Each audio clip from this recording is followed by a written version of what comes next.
to Africa, where the essay shape thoughts find depth and every conversation explores the art of thinking beyond the obvious. And today I have my special guest, one of her advocacy, game-changing leadership with courage, integrity, and values, none other than Miss Megha Parekh. Welcome, Miss Megha on Abstract Essay. And can you please introduce more about yourself that I miss? Sure. Thank you for having me here. So, as you said, my name is Megha. I grew up in New Jersey, went to school in Boston, went to law school there as well. Worked in New York for a bit after that, and then moved to when I got a job here down in Jacksonville, Florida. So, I work for the NFL's Jacksonville Jaguars, and I've been down here since 2013. And then I'm also very proud daughter. My parents are still in New Jersey with my brother, aunt to my brother's three kids, wife, and have a couple of dogs wandering around here as well. Yes, indeed. And thank you so much for sharing your knowledge and wisdom to the world, Miss Megha.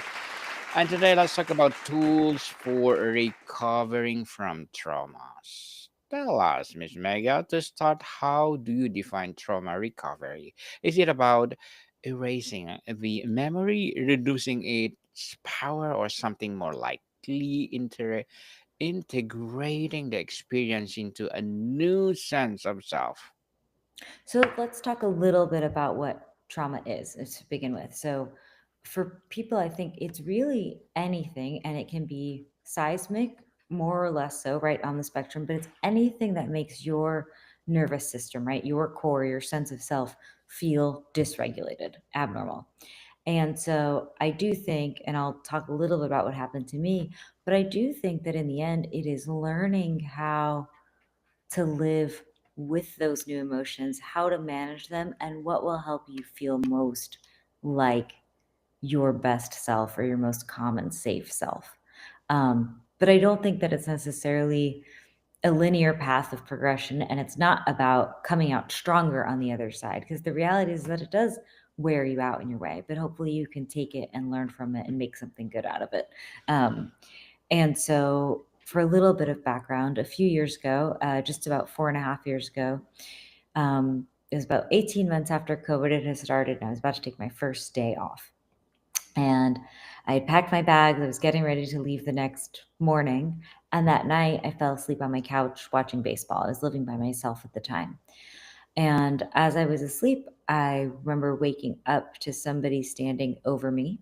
So I was in a condo building on the first floor. Someone had come in through the back door. Mm-hmm.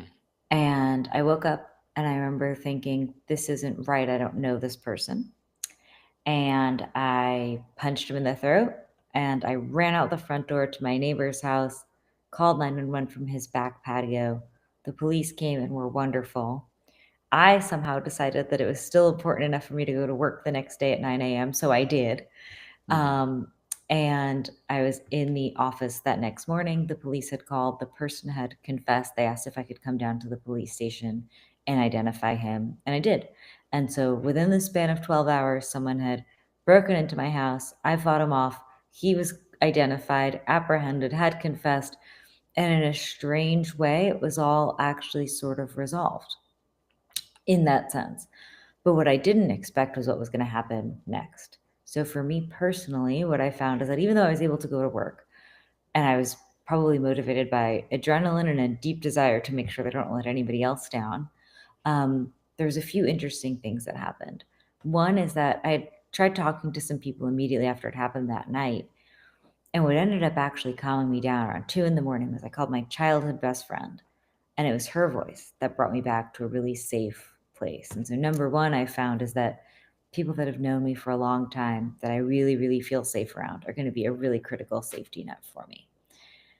What was interesting is that, in the same way that, like, when you see an animal who's scared, right? So, if you see a dog listening to fireworks, my body shook, just shook for about 2 weeks. And I remember thinking, okay, all that I really need to do is be aware of what's happening right now And I don't even know how my body's going to react, but I'm not controlling this shaking and it's happening. My memory was a little bit fuzzy. And all these are very normal things that happen in response to trauma, but we don't really talk about them very openly or talk about how to manage them. And I found that I was really just mentally tired. I was able to do work and get through what I needed to do with work, but I was having a hard time doing other things. And so I started making lists of everything that I have to do, even the most simple things, whether it was wake up in the morning, brush your teeth, drink your coffee, get dressed, get out the door. And I found that just simplifying everything was really helpful because your brain is still processing a very scary thing that's just happened after that traumatic event. And that can be everything from grief, right? The loss of a relationship, the loss of a person, to your own just depression, loneliness, anxiety, whatever else it might be. It makes it difficult for your brain to process things because it is sort of working in a different way than you want it to. And you need to really intentionally try and calm yourself down. I also found that because I was asleep on the couch, I didn't want to move because I didn't want to feel like my power was being taken away. But I did ask my friends the very next day to come take the couch out of the house, which they did. And I sat on patio furniture for the rest of the summer until I bought a new one.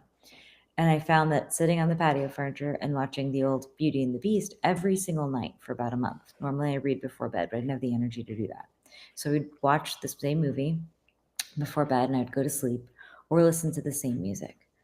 And what I realize now is that a lot of what I was doing was trying to remind myself of a time or make my body remember a time when it truly felt safe. And I wish that there had been someone to help me at the time to say, it will get better. And you have to really be careful about taking care of yourself and being sensitive to what your body needs. And then do what you need to make yourself feel better without apology. And one of the things that was very helpful to me is that a few years ago in 2018, I had actually learned how to get trained as a crisis counselor and volunteer as one a few hours every week.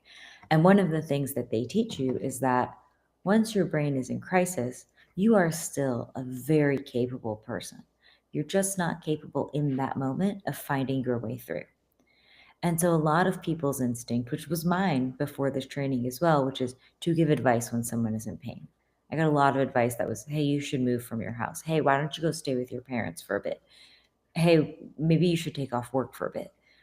And what was really important to me was listening to my body and my brain and figuring out, okay, how am I feeling and what do I actually need? Because yes, I was shaking and yes, my memory was spotty and yes, I was feeling a lot of different emotions. But what I found is that going to work actually made me feel better. But I need to take more frequent breaks at work.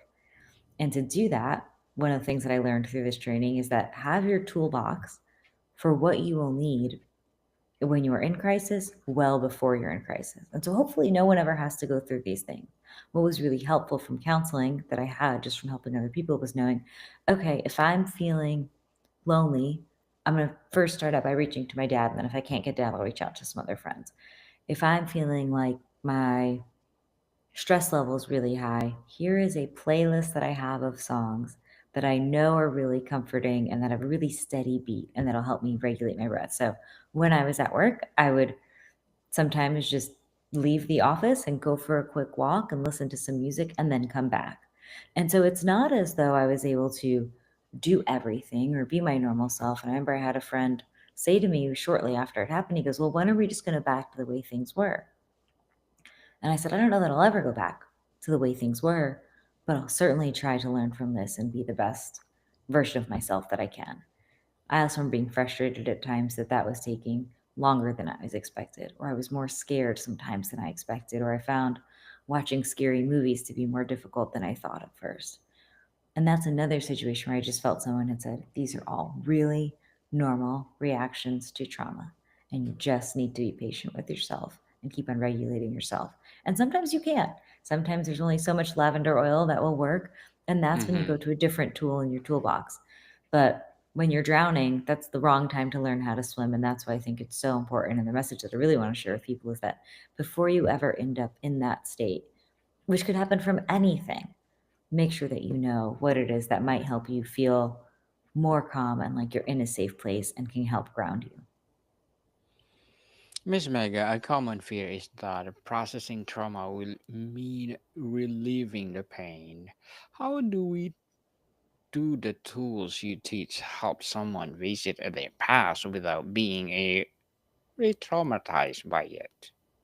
So I do think, and this is just personal to my experience, what I found is that talk therapy, traditional talk therapy, actually wasn't necessarily all that helpful because while I'm more than happy to talk about the event with you now because I was prepared to talk about it, when I'm surprised by having to talk about it or when I'm not in the mood to talk about it, I find that it actually exhausts me in a different way. And I do find that it's almost rewiring those portions of my brain that help me survive that night, but I don't need to be so hyper vigilant all the time, even though it was helpful in that moment. And I do find that at times my body's hyper vigilant. And so what I found that for me is that yes, when I am prepared to talk about it and happy to talk about it and feel comfortable talking about it, I'm good talking about it. But the most effective therapy for me was exercise and continuing to exercise. And that included both traditional, like the routine that I normally did in terms of weightlifting, and also walking on the beach. And I've never been more tan than I was that entire summer, where I would just walk on the beach and I would let whatever thoughts come to my mind and go. And sometimes they were happy thoughts, and that's okay. And that was great. And sometimes they were more dark thoughts. That's okay too. And I would take note of them and then move on. I found that that was very helpful. I found that some sort of creative outlet is helpful, and I'm not a very creative person, but I do find that I feel much better when playing music, and if I'm too mentally tired to play music, even just listening to my favorite songs will really help. None of those is directly focused per se on the trauma, but what it is focused on is reminding myself and my body that every day is not burglary, and that more often than not, I am actually quite safe and quite secure in the environment that I'm in. And then the last thing that I found to be very helpful for me is people talk about like aromatherapy or somatic therapy a lot. And that was helpful to me, which is just going to get massages and releasing the tension in my body or doing yoga and like smelling lavender oil or other calming scents really I found helped because my brain, I think, is okay, right? Like, "Oh, okay, I understand what happened here. This was an accident. It's never going to happen again." But my body was holding on to it and still does hold on to it at times. And that's what I found in terms of the most effective recovery tools for me are actually somatic in my body and helping my body feel safe and relaxed. Safe and relaxed, for sure. So, Miss Mega, how can someone differentiate between a bad day or general anxiety and a trauma response that truly needs dedicated tools to support to manage? So I will say this is that everybody's got some stress or anxiety at some amount. And so whatever it is, right, whether it's kids arguing or having too much to do or not having enough time to make dinner or not having time to work out, have some tools, right, to help ground you no matter what it is.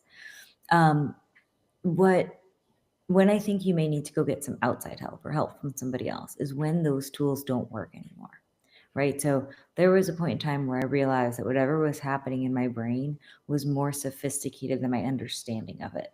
And that's when I started reaching out for a little bit of help, where I said, look, my memory isn't quite what it used to be. What are some things that I can do to help with that? I'm having bad dreams. So consciously, I'm okay, but subconsciously, I'm not. What can I do to get help with that? And one of the most simple tools, because I'm sensitive to the fact that, look, not everybody has the money or the resources to go get help or the time. And so that's why I like to share those things that worked for me that are not necessarily expensive or sophisticated, but one of the things that I learned apparently helps with nightmares is that if you just write out what's worrying you during the day, your brain's less likely to hold on to that and bring it back up to process during the night, which makes sense, right? It's like before you go to sleep, check for monsters under your bed to make sure that the monsters aren't there, and then hopefully they don't bother you at night. To your point about is it anxiety or something bigger? I would think of it like the weather, right? Every day is not sunny. And yeah, I don't like the rainy days as much as I like the sunny days, but it is absolutely true that sometimes you need some rainy days. And then sometimes a big storm blows through, and that may be more than just a few rainy days, or that may be harder to get through. But if you find yourself that the storm never leaves, that's when there may be something that's happening that's more clinical or more serious, and don't ignore it. And don't feel like you can just tough it out, and you don't have to tough it out. It takes great strength to be honest about how you're feeling, to be vulnerable, and to actually ask for help, as opposed to just trying to bury those feelings and think that everything's going to be okay. You will be much happier, much recover and retrain your brain in a much more fast environment if you actually engage with the feelings and build new habits or new patterns to make yourself feel safe rather than just trying to ignore it, whether it's big or small. Ms. Mega, as Executive Vice President, Chief Legal Officer, and guiding growth at the intersection of law, what are your short term and long term goals?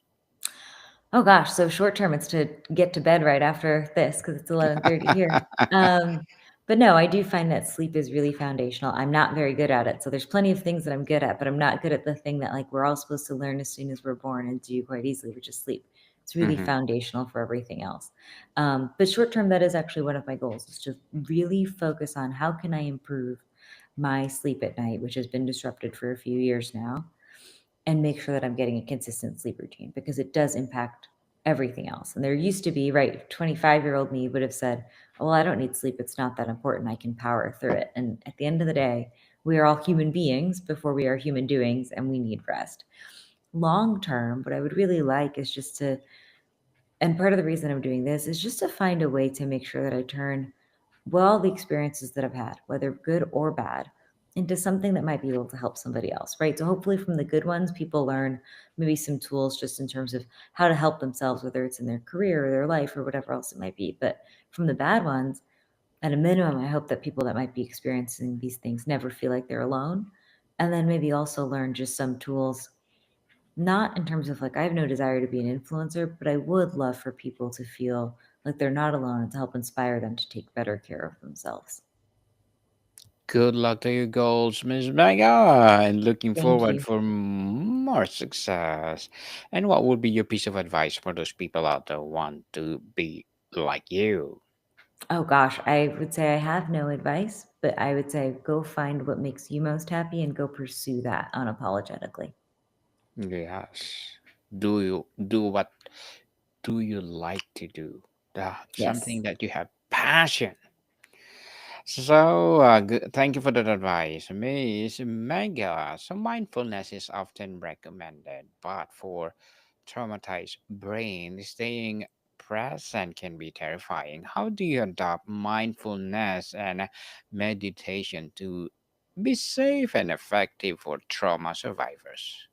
So it is true that mindfulness and meditation are great. And then, as you said, that when you have trauma and you may be hypervigilant or in a hypervigilant state or your nervous system's dysregulated, sitting still actually can be more challenging.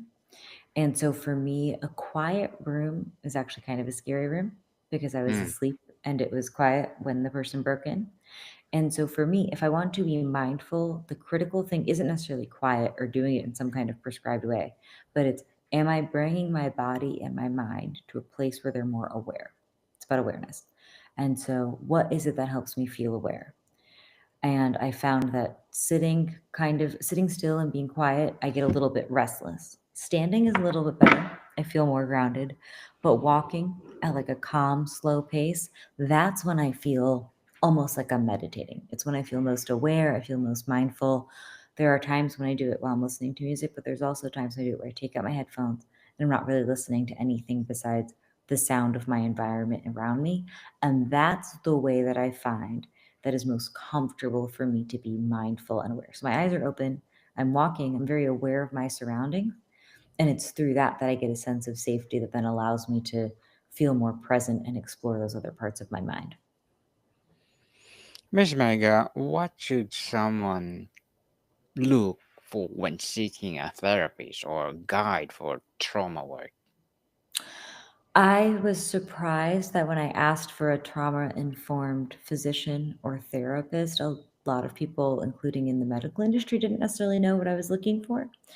And so it took me about 4 years really to find somebody that I stuck with and any number of different um, attempts at a various types of therapy, whether it's massage therapy or aromatherapy or anything else. And so what I would say is keep on trying. And whether it's a therapist or a doctor or even just the solution, right? Whether it's painting or listening to music or whatever else it might be, keep on trying until you find one that's right for you. If it's not working, you have to make sure that you're doing your part and doing those things that you need to do to help rewire your brain, because that is the beautiful part of your brain, which is that it can be rewired and you have to do your part. But don't feel like just because it worked for someone else, it has to work for you. It might not. And that applies to a therapist, that applies to whatever activity that you're doing to help yourself cope. Find what it is that works for you. Be really honest. And before you go speak with somebody, write down what it is that you're looking for in a therapist. So for me, just at this stage, because the person that broke in was a man, I was like, I'd be this much more comfortable with a woman. I'd be this much more comfortable with someone who's really familiar and working with women who are also professionals. I'd be this much more comfortable working with someone who's specifically worked with people that have experienced the same type of trauma, whether it's an attack in their home or domestic abuse or something like that. And that'll help you narrow down the field of who it is that might be best for you, and then keep on trying until you find someone that you think works. The concept of post traumatic growth is powerful. What does it look like when someone begins to not just recover, but to find a new strength, perspective, or purpose because of their healing journey? So I was very surprised, but the first time that I learned that I had anxiety and the first time that I really experienced it was after that guy had broken into my house. I finished a workout, which was lifting weights. So I was in my house, I was lifting weights, I made it through the entire workout, no problem at all. And I finished it and I was laying on the mat just at the end of it stretching, and I started crying. And I remember texting a friend saying, I don't understand what's happening right now. I just worked out, I exercised. It was a pretty intense exercise. I got through it. And now I feel like I'm laying on the floor and I can't move. What is this? And he said, welcome to what it's like for the rest of us with anxiety. He was like, and we would talk about it before, and I always had a hard time understanding it because I hadn't experienced it. And then I realized, oh, when people say that they really can't do something because of how they are feeling, this is what they mean. That gave me so much more empathy and a much greater understanding for what it is like with anybody who has anxiety. And my hope now is that I help people by bringing that empathy to, if they come to me, I have a different understanding of what it is that they might be going through, but also just helping people understand that one, it is okay. You may not know exactly what it's like to walk in someone else's shoes, but you can listen and you can validate their feelings. And so instead of saying to somebody like me laying on the floor, you just finished a workout, there is no logical reason why you're laying there, which is true.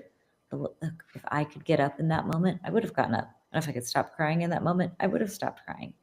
But learning how to really help somebody, and that's not meaning fix them, but sometimes just to sit with them in the pain, that was a really valuable learning lesson for me, because I know that it means so much to me when someone can just sit with me in it instead of saying, you need to get over it. It's okay. It's just in your head. And there's absolutely the opportunity for post traumatic growth. And that can come through not just healing yourself, but also being able to help other people and have a newfound empathy for them. Healing is not a linear. Miss Mega, how do you help people manage the inevitable setbacks or bad days without feeling like they've failed or lost all their progress? So setbacks are a part of the progress. And it is, like I said, it just reminds me, and I have to remind myself of this when I have days where even I feel a little bit down. I don't get mad at the sun when it's covered up by the clouds. Why am I getting mad at my mind when I'm having some cloudy days? And so, if you're having a cloudy day and you do the best that you can do with the energy that you have, that's good enough. That's not a setback. That's just being a human. And you can always start again fresh the next day. I remember thinking after that guy broke into my house, I'm so glad that I woke up the next morning. So Mm, glad. And so yes. the reality is that every morning, right, you have a chance to reset. And that's what matters. If you're still there, you have a chance to reset. And at some point, it doesn't matter how bad yesterday was, because you can always make that day better. What is one piece of counterintuitive or surprising advice about trauma recovery that challenges conventional wisdom? I think that a lot of people very kindly want to help somebody who might be feeling or expressing the symptoms of that trauma. It's really an admirable thing, and it's really kind to care. What is counterintuitive about crisis intervention and helping is that one of the best questions that you can ask, instead of saying to somebody, here's what I think you should do, the question to ask is, what do you think would be most helpful to you in this moment? And sometimes people are in such a state of crisis that they cannot answer. But more often than not, if you breathe with them and you give them a chance to think about the answer to that question, that person can tell you, and they can guide themselves to the solution that's best for them, as opposed to needing to get all kinds of advice. They just needed to be reminded of their own inner strength as opposed to being given advice in that moment. And so just ask somebody, if you see them struggling, what do you think would be most helpful to you? Ms. Mega, before we wrap up our discussion for today, I'm inviting you to please do listen to my other podcast, people. My other Yeah, podcast, because my abstract essay is already in fifth season, abstract poetry in second season, and my book 101 review in fifth season too, comedy 101 in third season, and my food 101 in fifth season too, geography 101, love letters, movie 101 review, and music 101 in its fourth season, and my sex 101 and science 101 in second season of my baby podcast, Law 101, Mental Health 101, and Bible Verses 101. Please listen to them wherever you listen your podcast. So, Miss Mega, finally, for the person who's listening and feels defined by their trauma, what is your message of hope about who they can become on the other side of this work? a chapter in your book is not the whole book. And so don't let that one bad experience, even if it's a particularly long chapter, that doesn't need to dictate what the ending is. Indeed, Ms. Megha Parekh. Thank you so much for sharing your knowledge and wisdom to the world. So Thank can you please invite our listeners to support your advocacy, your business, or whatever projects that you're doing right now? Sure, thank you. So I do like to share any tools that I have for recovery on both LinkedIn and Instagram. So if you're interested in learning more, please follow me there. Yes, people, let's support Ms. Megha Parekh because if you support her, for sure, more and more empowering advocacy for trauma will rise. So, Ms. Megha, thank you so much for your time. Thank you for having me. I appreciate it. More to come, people. See you soon.